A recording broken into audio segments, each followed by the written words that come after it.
कई सरकारी आवासों में, चाहे वो ऑफिसर्स के हैं, चाहे वो एमपीज के हैं, चाहे वो मंत्रियों के हैं, वहां पे उनके घर में काम करने वाले सर्वेंट्स जो हैं, मैं शब्द सर्वेंट्स इस्तेमाल कर रहा हूं समझाने के लिए, लेकिन मैं इसके आगे उनको स्टाफ बोलूंगा। वो जो उनके यहाँ काम करने वाले सर्वेंट्स हैं, जो उनके सर्वेंट क्वार्टर में रहते हैं, वो स्टाफ की ढेर सारी समस्याएं हैं। उन लोगों की एक यूनियन है जिसके आज जगमोहन जी आए हुए हैं और कई सारे और उनके पदाधिकारी आए हुए हैं।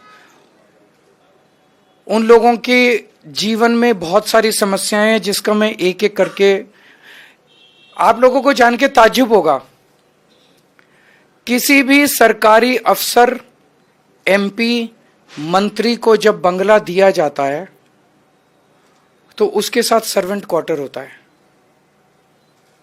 उस सर्वेंट क्वार्टर में वो उन लोगों को रखते हैं जो उनके घर में काम करते हैं। जो उनके घर में काम करते हैं, जाहिर तौर पे उनको तनख्वाह मिलनी चाहिए।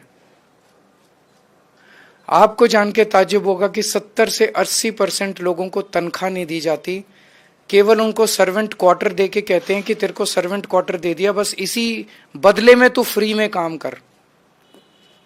और फ्री में वो काम करने के लिए एक तरह से बंधुआ मजदूर बन जाता है वो। दूसरा, कई अफसरों ने, एमपीज ने और मंत्रियों ने सर्वेंट क्वार्टर किराए पे चढ़ाए हुए हैं, जो कि एक क्रिमिनल ऑफेंस है, इसके लिए जेल हो सकती है।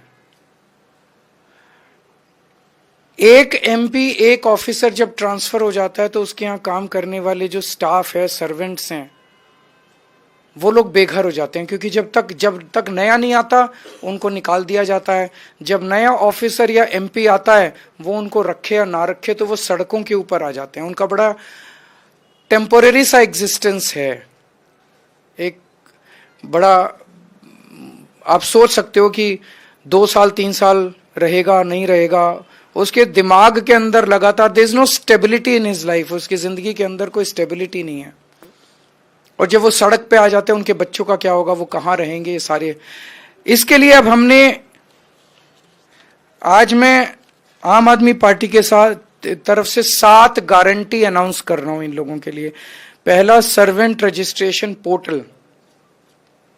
तो जब कोई व्यक्ति को, स्टाफ को निकाल दिया जाता है, कोई नया आता है, नए वाला कोई और रखना चाहता है, उसे ये नहीं पता मैं किसे रखूं, तो एक पोर्टल होगा जिसमें जो लोग अपनी सर्विसेज अवेलेबल कराना चाहते हैं, मान लीजिए कोई खाली है, वो अपने आप को रजिस्टर कर लेंगे, और जो नए आए हैं और वो सर्वेंट या स्टाफ ढूंढ रहे हैं, वो अपने आप को रजिस्टर करके एक दूसरे से मैचिंग हो जाएगी कि जो खाली बंदा है वो उनकी लिस्ट हो जाएगी, जो काम देने के लिए स्टाफ को ढूंढ रहे हैं उनकी लिस्ट, और ये एक दूसरे से इनकी मैचिंग हो सकती है।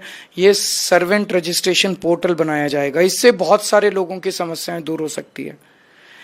जैसे एक श्रमिक कार्ड हमने बनाया है, लेबर कार्ड, वैसा ही एक सरकारी सर्वेंट कार्ड या सरकारी स्टाफ, पर्सनल स्टाफ कार्ड बनाया जाएगा। और जैसे श्रमिक कार्ड के ऊपर सारी सुविधाएं मिलती हैं कई योजनाओं की, वैसे ही इन्हें भी वो सारी योजनाओं की सुविधाएं दी जाएंगी। एक सर्वेंट हॉस्टल या स्टाफ हॉस्टल बनाया जाएगा। किसी व्यक्ति को अगर निकाल दिया जाता है, उनके एमपीएस ऑफिसर ट्रांसफर हो गए, वो सड़क पे आ जाता है, तो टेम्परेरी कुछ महीने, कुछ साल के लिए वो उस हॉस्टल में रह सकता है, जब तक उसको फ्रेश नौकरी नहीं मिल जाती। ईडब्ल्यूएस के जो दिल्ली सरकार के मकान है, जो कि सस्ते रेट पे दिए जाते हैं, आसान किस्तों पे दिए जाते हैं, वो सर्वेंट या स्टाफ जो पर्सनल है उनको भी मुहैया कराए जाएंगे ताकि उन्हें इसका बेनिफिट मिल सके। इनके स्वास्थ्य के लिए मोबाइल मोहल्ला क्लिनिक लगाए जाएंगे। इनके काम के घंटे, इनकी तनख्वाह, इनकी वर्किंग कंडीशंस, इसके ऊपर नियम कानून कायदे बनाए जाएंगे और इसको क्रिमिनल ऑफेंस बनाया जाएगा। जो अभी हमने ऑटो चालक भाइयों के लिए, ई रिक्शा वालों के लिए, टैक्सी ड्राइवर्स के लिए अनाउंस किया कि 10-10 लाख रुपए का लाइफ इंश्योरेंस, 5-5 लाख रुपए का हेल्थ इंश्योरेंस और उनके परिवार के अंदर बेटी की शादी में 1-1 लाख रुपए की सहायता राशि और बच्चों को पढ़ाई के लिए स्कॉलरशिप, ये चारों बेनिफिट सर्वेंट ऑब्लिक स्टाफ के लिए भी दिए जाएंगे। तो आज मैं इनके लिए ये गारंटियां अनाउंस कर रहा हूं। अगर मनमोहन जी 2 शब्द बोलना चाहें तो।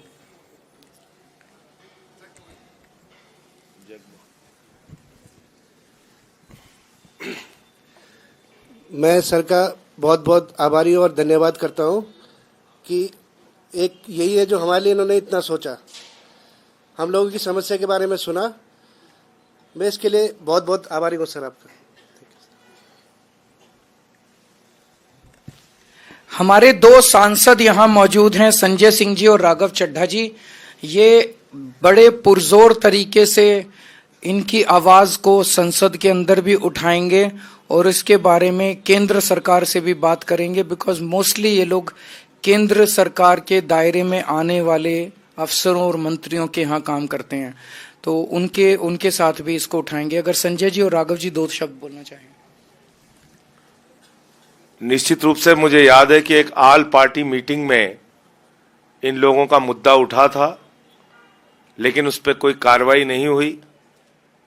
संसद का सत्र शुरू हो रहा है, वहां पर मजबूती के साथ आम आदमी पार्टी का एक एक सांसद इनके मुद्दे को उठाएगा।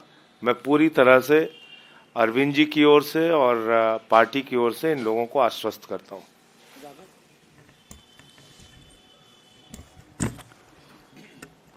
जैसा कि आप सब जानते हैं कि 31 जनवरी से यानी कि कल से ही सत्र पार्लियामेंट का भारत की संसद का शुरू होने जा रहा है।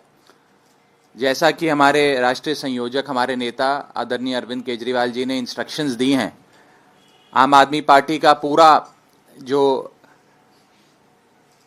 एमपीज का ग्रुप है वो मिलकर और खास तौर पे संजय जी और मैं बुलंद तरीके से आप सबके विषय सदन में रखेंगे, सरकार के कानों तक पहुंचाएंगे और ये सुनिश्चित करेंगे कि इस पर सकारात्मक कार्रवाई जल्द से जल्द हो। तो दोनों जगह होगा। दिल्ली सरकार के अंदर जो मैंने ऐलान किया, ये सारे काम दिल्ली सरकार के अंडर में आते हैं, ये हम करा देंगे। और जो चीजें दिल्ली केंद्र सरकार के अंदर में आती हैं, उनके लिए हम केंद्र सरकार से इनके मुद्दे उठाने की अपील करेंगे। बहुत बहुत शुक्रिया।